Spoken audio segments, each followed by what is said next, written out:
Hey, thanks for tuning in. We are LivingFit, your trainer's trainer. We not only have education courses for trainers to upgrade their game, but we have full-on follow-along programs, workouts, exercise breakdowns, nutrition plans, and fitness equipment for you to reach your fitness goals. Now, enjoy the show. Oh, yeah. What's up, everybody? Aaron Guyett, master coach of Battle Ropes and the director of education here on the Living Fit Show. I've got a banger of a guest, folks. I got Stacey Ervin Jr. just coming back from his first trip to Hawaii. This guy, aside from wooing and making audiences go, what in the heck just happened? He's actually helping people, individuals like yourself, transform with fitness. And man, I love, I can just flip on Instagram, I can take a look, and you always got something inspirational, you always got something motivational, you always got something badass for me to see. Thank you so much for having on the show. Yeah, man, absolutely. When you asked, I was like 100%. I love being able to share and learn from you as well. So looking forward to it. Very cool.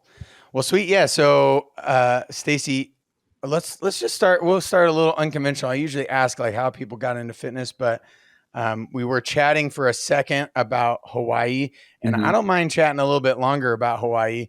Where in Hawaii did you go? I was in Oahu. So we were in Waikiki Beach, just outside of Honolulu, unless it's like within a part of Honolulu. Right. Yeah. And just like right on the beach. It was amazing. Yeah. Beautiful. So, what's the hike where you go? It's like, what is it? South, I think, of Waikiki and the Diamond Head hike. I did Diamond Head. Yeah, I did Diamond Head. That's a little bit, I want to say east, maybe like, east. Yeah. Maybe like due east of it. And that was really cool. It was a very touristy hike. It was like a concrete path pretty much the whole way up, railings and all that stuff. Yeah. But it was definitely something that I was recommended to. And so I took the hike, I want to say day one. I did that on Monday. Well, first day of the week that we were there. And it ended up raining on the way up. Not a big deal. It was still nice. And then, the views from the summit are always worth that trip. Yeah. Tight. Did you go to Pearl Harbor? I didn't. At least not on the ground. I took a helicopter tour, and we were going around Pearl Harbor for quite a bit, and having our tour guide like explain, history behind it, and what's going on with it now and everything. And so that was really cool. So you were gone for how long? In Hawaii for 6 days, which was really nice. Got my time in there for sure. Was it like true vacation or like workcation or? It was a true vacation. I was doing some content stuff and still keeping up with clients a bit here and there, just because like it's just part of the grind. But it was a true vacation. Fit a lot in. I'm the type that like when you go somewhere new, like you got to get out and explore. So it was pretty active as far as a vacation's concerned, but 100% worth it. All right, so you can already start helping people that listen to the show. Obviously, you got a pretty stunning physique. I mean, if you haven't already, anybody who's watching this, go look at Stacey on Instagram, and you'll just be like, "What in the what?" So obviously, you got a pretty stunning physique. What do you do when you're on vacation to stay in shape, to stay fit? I'm sure you probably did some content on this. Maybe I don't know, but right. So I mean, typically when I'm traveling, I'll start by saying this: like usually people will like see my physique and they're like, "Oh, it must be nice to eat whatever you want." And I'm like, yeah. And what I want is what's good for my body. So like I'm eating whatever I want and staying fit because it is not just about how I look, but it's about how I feel, So when I'm on vacation, of course I'm enjoying some drinks with my family and going out and still enjoying the food, the cultural food. But really I kind of just stick to my pillars of nutrition, the same things that I would tell my clients, they're getting my philosophy. And so I adhere to that when I'm on the road is like, stick to high protein options, make sure I'm getting a lot of vegetables and fruits in when I can, and just trying to manage the amounts of fats and carbs that I'm intaking just because I'm going to get those regardless. So it's really not that challenging. The challenging part of all of that I feel, is just having an awareness of what foods do what for the body, right? And then once you have that basic understanding and you really have the experience behind it, like you've internalized like what it feels like when you've overeaten, fats and carbs, or when you've undereaten protein for a long time. Like at this point, I'm just like, I know what my body's asking for. And so I feed it exactly that. Nice. Yeah. I think that's huge. Or I mean, obviously it was very active. So you were doing like just basic recreational things. I mean, sitting in a helicopter, not so hard, but not so active. But hiking to the top of Diamond Head or Yeah. getting in the water, obviously you can expend some calories there. Is there any specific like strength regimen or calisthenic regimen or anything like that you try to implement while you're gone? And then, what happens if you're stuck in a hotel that has crappy machines or whatever? Exactly. Yeah. So the hotel I stayed at didn't have the best stuff. I mean, they had some free weights, treadmills, a little cable machine. But honestly, what I just ended up doing was putting together like a little circuit training for myself just to stay on it. I wasn't trying to do anything overly exerting because I knew I was going to be active regardless. So I was just trying to make sure that I stayed up in the gym to stay in tune with, the stuff I've been building out. Like I've been trying to improve my own VO2 max because, I did like a DEXA scan and everything was like in the excellent category except my VO2. And I was like, well, and then the person administering the DEXA scan is like, well, no, it's still good. Like it's in the good range. And I'm like, yeah, but it's lacking comparatively. So like now I got to push it. So I was staying on path with that, doing some like endurance training, CrossFit style stuff, just to keep that up. And then again, on the road, it's about preparation. Like I took a lacrosse ball with me. So for like soft tissue work, I took my RX Smart Gear jump rope with me, like so I could maintain that. Like I don't typically like to just run on a treadmill or walk on a treadmill. So using that for cardio. And then I brought bands just because, hotels don't typically have that. I brought a single band, but like even that, just bringing those things, even though I didn't use them every day, it's like when you bring that, you have established an intention for yourself. Yeah. Like I wasn't not going to use it because I brought it. So it was like, just staying on top of it mentally, helps you stay on it physically. Yeah. Nice. I love it. Well, so we typically get to that, stuff a little bit later. But I want to know kind of the journey to not only current day you, but just obviously you're turning heads in the fitness industry. So what got you into fitness? And, well, I'll let you say it, and then we'll jump into we'll dice up some of the past, I think. Yeah, sounds good to me. My background is in gymnastics, so it's not like I've been just in straight fitness for all my life. I did gymnastics for competitively for about 16 years, 16, 17 years, and then after I left that, really I was at a high level of like I missed it, and so like doing the sport for that long, you gain such a level of mastery over your body. I competed collegiately for Team USA, competed some professional circuit competitions for just myself, and so having that high level of physical ability, after I'm not in the gym practicing gymnastics for 4 hours a day, that for 20, after doing that for 16 years, it's sort of like a void. And I was like, well, I'm not going to lose these abilities. I really enjoy the talent that I've developed. So I just started, incorporating more strength training, weightlifting, calisthenic things, and kind of putting my own spin on some stuff. And I guess, weight training really started my junior year of college to supplement our like ring strength. And that was after I had torn my bicep. I'm giving us a lot to dive into if you have any questions. But after I had torn my bicep, I wanted to come back stronger. I didn't want to just be the same gymnast I was when I had left. So I wanted to be better. And so I was just doing everything I could. And so after learning stuff in the weight room, I just really started to develop a passion for that mode of movement outside of gymnastics. And so it kind of had taken off from there. And now, it's just been building. It's an evolutionary process. When did you start getting competitive in gymnastics? At what age? I want to say my first competition was probably when I was like 7 or 8 years old. Sheesh. Yeah. I Just think that would living make and sense breathing it. timeline wise. Yeah, exactly. So like you're in it, and that's 20 hours a week. You know what I mean? Like you go. The schedule is pretty much wake up, go to school, go to gym, go home, do homework, repeat. You know, for Yeah. my entire elementary And did you through go to high traditional school. like public school, private school, or did you do Yeah, homeschool? Because I know a lot of parents do homeschool so that their kid can spend more time in the gym. right, right. There are some that go with that route. We did public school, didn't homeschool. I was raised in a single parent household, so that would be a very challenging Dude. way to go Okay. about it. Yeah. But doing it via public school didn't really present many issues. Usually, you'll see that more so on the women's side of things, where they're Mhm. doing like the homeschooling programs because they peak Yep. at a much younger age. And so, Yep. like for guys, like shit, you don't even know if a young male gymnast is going to be good until he's like 15, 16 years old, like starting to hit puberty, because once he does, once you develop that muscle mass, then you're able to actually do like high level men's gymnastic skills. Yeah, there are some outliers, but typically that's what you end up seeing. Yeah, and that's what probably why women peak younger, because they're hitting those that muscle mass earlier, and yeah, that makes a Exactly. whole lot Yeah. more.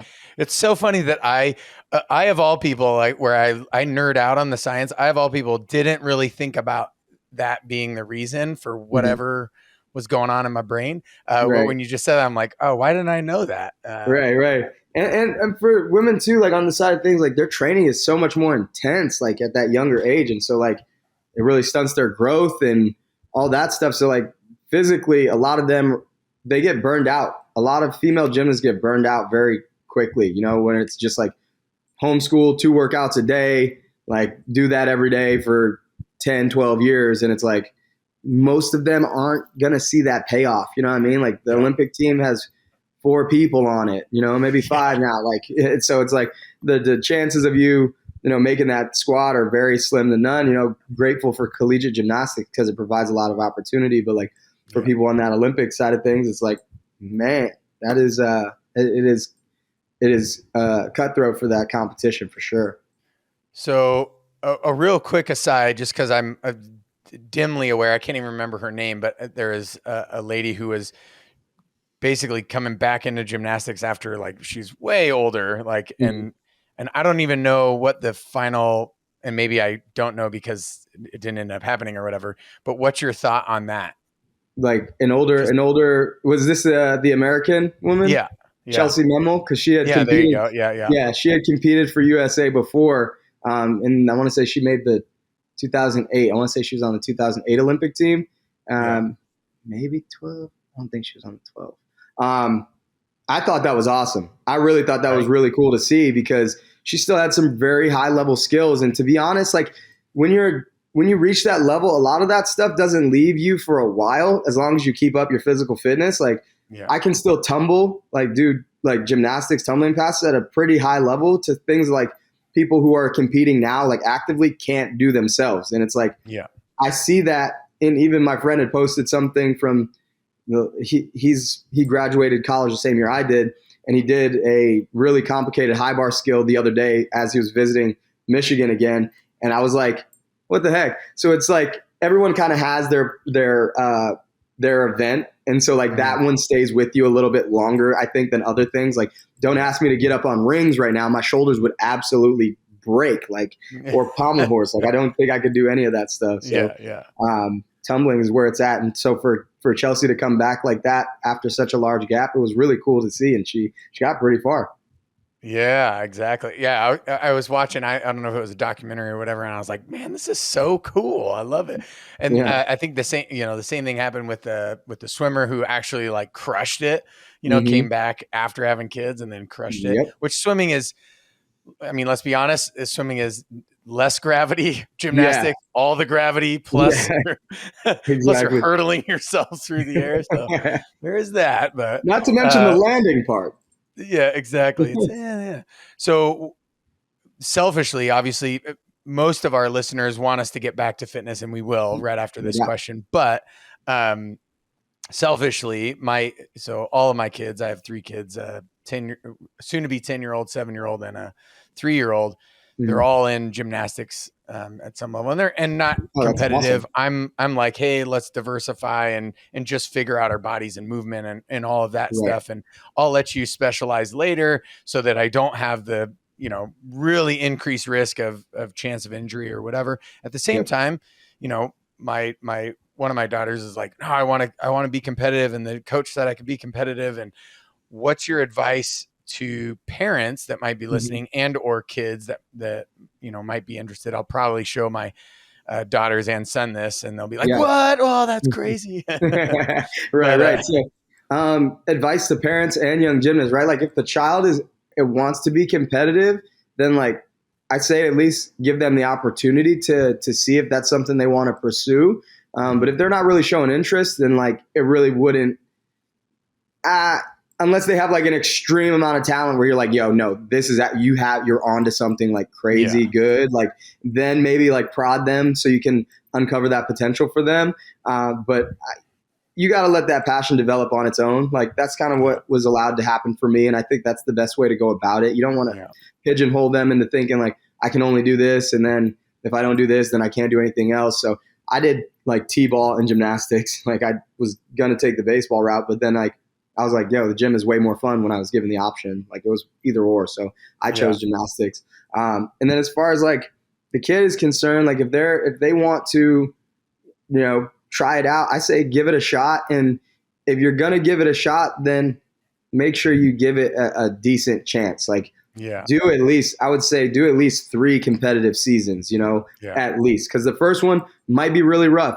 The second one, you'll have some experience of a full season. And then the third one, you'll be able to be like, okay, now I know what to expect. I've been through a rookie year. I've been through my second year. And now like going into this third year, I'll be able to, kind of foresee some things and some challenges. Because quite frankly, there was a lot of things that I wasn't able to handle mentally for gymnastics with even in my first 3 seasons. So it's like just giving yourself that chance to see if that's something you're passionate about is huge. Yeah, that's incredible advice. And I think so often, where regret comes is when that you didn't give everything you could have. Right. And so then you end up regretting it later on in life. But I also know that on the other side of that is like pushing too hard. Like you were saying, let them find their passion. Pushing too hard leads to burnout. I know plenty of not just gymnasts, but any sports athlete where they were so good and crushing it so hard and doing so well. And then they just got burnt to a crisp and they're just like, I'm out. Like, this is dumb. Exactly. Yeah, man, that's cool. So you mentioned mindset, right? Like you weren't able to mentally handle it at a certain stage. And then you were able to, because you were able to go through some of those things. That's something that I noticed that you do an incredible job of is in your messaging. And I'm guessing it's the same in your client experience. If I'm a client of yours, right, I'm going to probably get that same information. I mean, if not just opening up your Instagram and just getting blessed by that, in my face. Right. But so what's sort of your line, what's sort of your take on mindset and fitness? Like how important is that? Like, how does it come about? When do you start doing it? How does it happen? All that, right? It's inseparable. It's inseparable. Like you're not going to do anything physically that you haven't previously conceived of in your mind. So there's that. So wherever your mindset is, I mean, that's critically important, and you're spot on. Like when I talk to my clients, like I have a roundtable discussion like every week with my VIPs, and usually the first thing I'm talking about is something mindset related to kick it off. And the reason being is I want them to understand just how critically important I view that as an aspect of fitness and just overall wellness. Like it's just important because you learn so many things through challenging yourself physically that if you're not, shouldn't say you learn so many things through challenging yourself physically. You're put to the test for so many things when you're challenging yourself physically that if you aren't prepared mentally, it can be a bit overwhelming and feel like you're losing yourself or you're not doing the right thing to make progress or you are way off course. But really it's just that growth process. It's that change process that you just have to be aware of, from whether that's a coach telling you, or, some people have that innate wisdom about it too. And so like, unless you're aware of it, that it won't change, right? Like if you're stuck in fear and you're not aware of where that fear is coming from, then like that fear is going to overtake, because that awareness it just isn't there. And so when we talk about mindset and how important it is, I just believe that equipping people with the tools to successfully handle challenges and change is critically important to their ability to successfully see it through. So what would be, and you don't have to give your whole formula or whatever, Yeah. but I'm a client who's, maybe I'm in your VIP, right? And I'm feeling super discouraged, or I'm butting up against this really difficult challenge. What's a normative, or what's your most common response in that, or common take, or even common complaint? Like, here's the complaint, and then hey, let me give you a little bit of advice or a solution, or a way to look at that. Yeah, big time. So I think most typically what we see, and this is probably not, just a frequent concern or question or comment for me, but a lot of people who do any type of training or coaching, and that's, people saying like, well, I just haven't really felt motivated to do this. I just haven't really felt motivated to do this. And it's like, old motivation. Yeah, no shit. Like, oh, look, you're human too. right. Like, no doubt. Like, you're not gonna wake up. Like, I mean, if you do and they find that one out, please let me know. But like, yeah, it's very challenging to get in that zone of like waking up every morning and feeling like, okay, I'm gonna crush it right now. Like, no, it takes time. And so usually, what I have to bring them back down towards is like, first of all, why are we here? What are we here for? You're aiming to make a change. There's something that occurred in your life that told you, hey, this is not okay. I'm not okay with what I'm currently doing. I need to make a change. So first of all, reminding them about that, letting them know that spark of motivation came from that instance or that incident or that accumulation of life events. So bringing them back to that point of like needing to make that change. And then explaining how the process goes. It's like, yes, there will be ups and downs. Right now, you may be in a down, but understand that the process, the plan remains the same. Whether you're feeling 100% right now or you're feeling 5%, like the plan is going to remain as it is, unless some changes, are necessary to be made physically, mentally, all that good stuff. And so, like, explaining to them, like a core tenet of my philosophy is just understanding that discipline is greater than motivation. It matters not in what area of life you're applying that. Relationships, fitness, finances, nutrition, school, education, whatever it is, discipline is the cornerstone of any type of achievement. And so you have to know when you're not feeling motivated, you have to have those disciplines and that self-discipline to keep yourself moving forward. And I think that's it. That is what's critically important. And that doesn't flip the switch always for them, but that does remind them that, like, okay, just because I don't feel like doing it right now doesn't mean that I don't need to do it. I do. The discipline is what's going to bring the result. The motivation is going to only bring the spark to initiate the discipline, And so that's been, I guess, the most frequently expressed complaint, or I guess not necessarily complaint, but like concern about someone on that change process.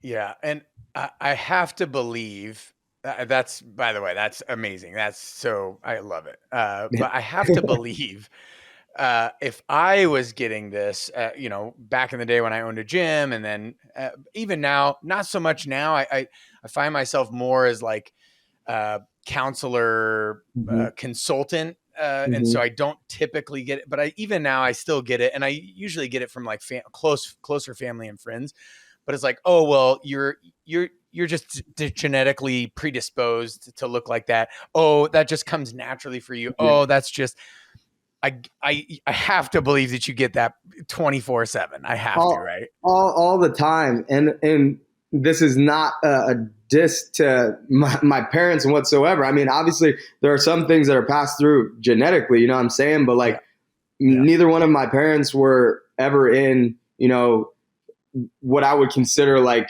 phenomenal, incredible, ridiculously amazing shape, you know what I'm saying? And so like, it's something that people say like that to make themselves feel more comfortable with where they're at, because they want to find, or they want to create a reason that makes the result unattainable, right? And it's like, my best is not going to be someone else's best and vice versa, but their best is, even my best is still much further than where I'm at, but so is theirs. But they want to like close that opportunity for themselves by just justifying and making themselves comfortable where they're at with the most potent, you know, excuse that they could make, which would be like, physiologically, scientifically, you're just created this way and I'm not. So therefore I could never be anything even like close, remotely close to that. And it's like, okay, well, if that's where you want to stay, then feel free.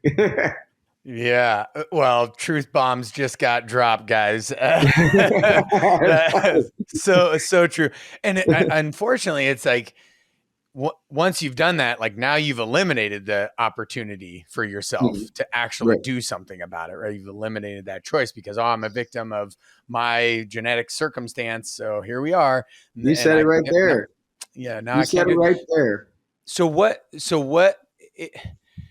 if you have a client, or if you have somebody in your VIP group, or, you know, on Instagram or whatever that says that, aside from dropping a truth bomb, what way, how do you navigate or help them navigate, guide them to like, yo, maybe this isn't the right way to see this. Maybe you can see it with these eyes or whatever. Is there something that is a more consistent go-to that you use? If it's a client of mine, typically we've already adjusted their expectations, you know, because I'll have people who are like, man, I want to look just like you. And I'm like, I get that, but like, we're not going to set that as the standard of performance, because I don't want you feeling like you haven't increased your best. You haven't come closer to your best just because you're comparing yourself to me. That wouldn't be fair for either of us, because then you'd be looking at me like, well, I don't look like you. And I'd be like, well, I never said you did. I never said you could. And so like, for my clients, we've already had. You can't have this beautiful hair. You can't have the mane. You can't.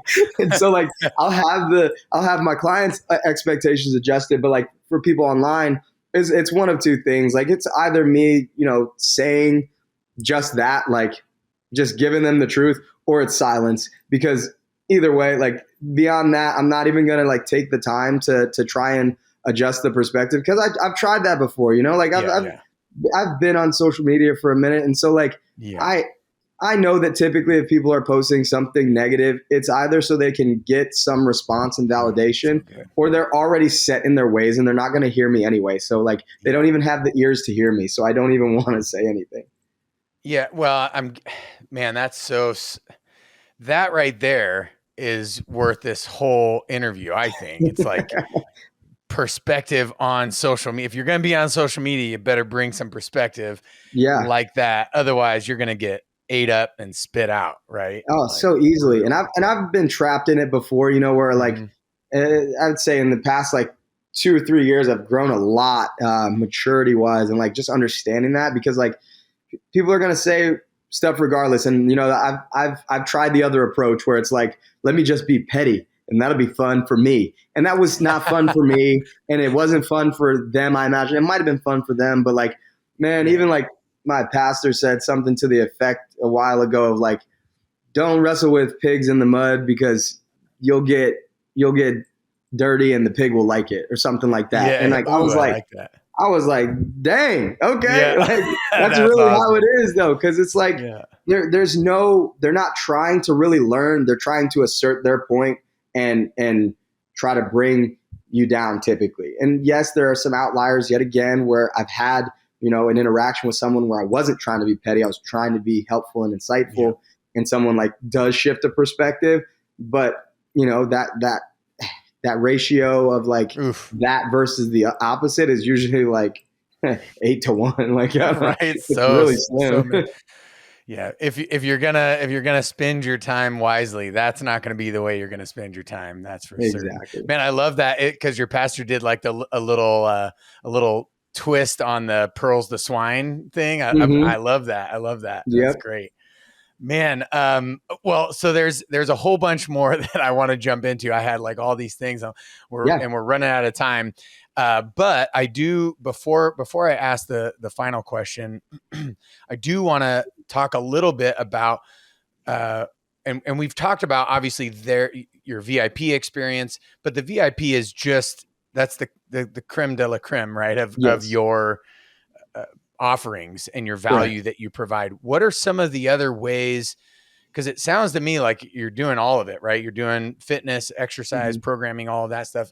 You're doing mindset, which is obviously, like you said, inextricable and totally crucial to the success.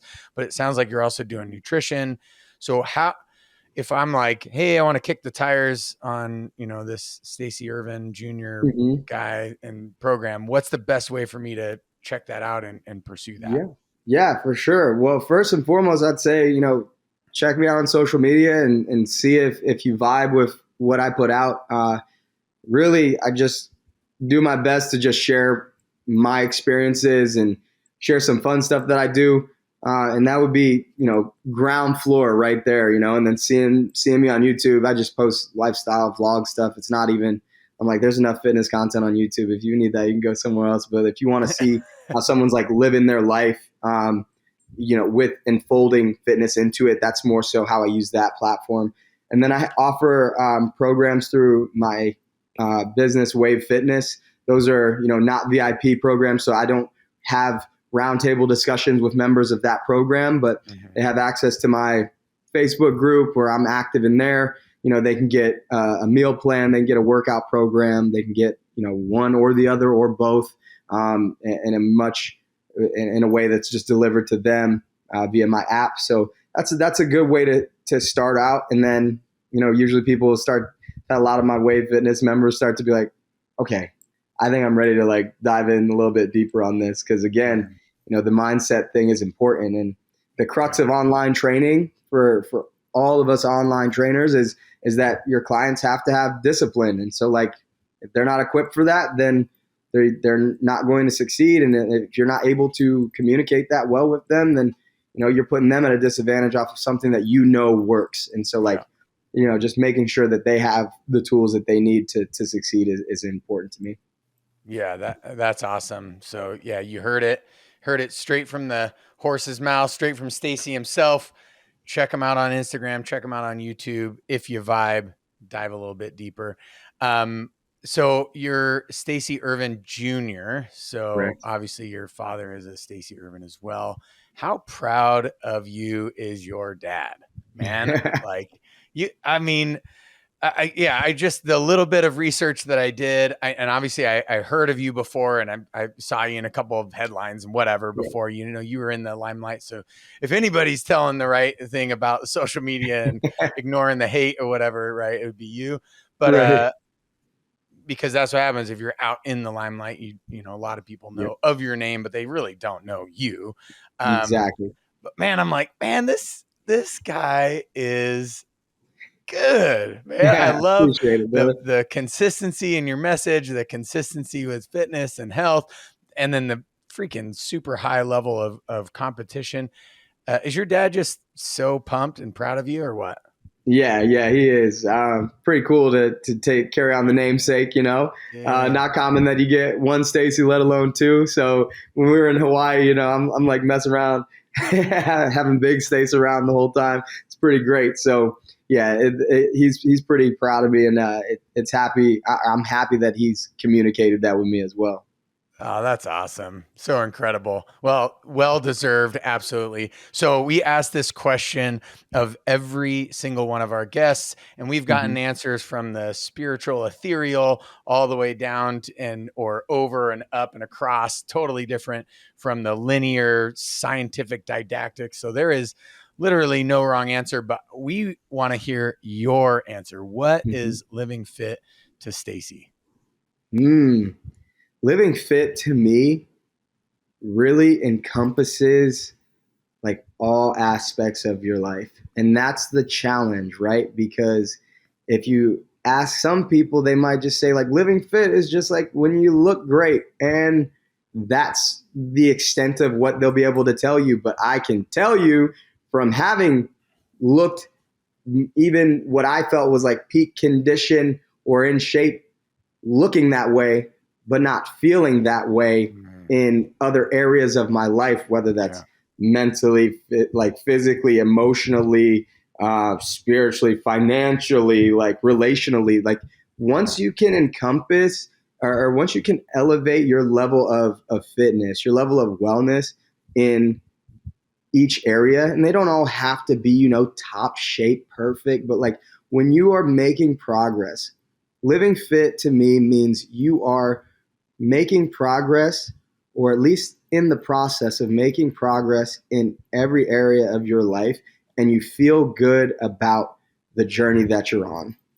That is truly it. It's not about the destination, and never will be. It's always about the process. And so when you're enjoying your process and you're promoting and progressing in that process, that is living fit to me.